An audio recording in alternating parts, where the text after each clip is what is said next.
Hello there, welcome back to the channel. In this guide, I will show you how you can change language in League of Legends.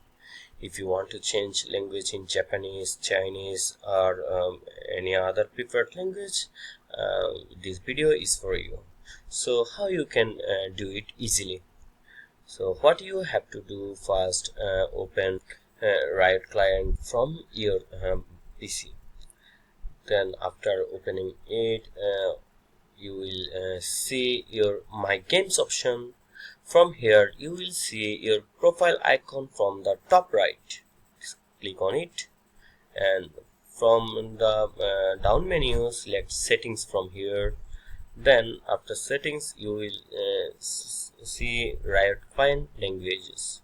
So select your preferred language from here, then select it and go back, and it will be changed on your preferred languages. So that's how you can change language in League of Legends. If you found this video helpful, don't forget to give a like. Also subscribe our channel for more game tips. Happy gaming!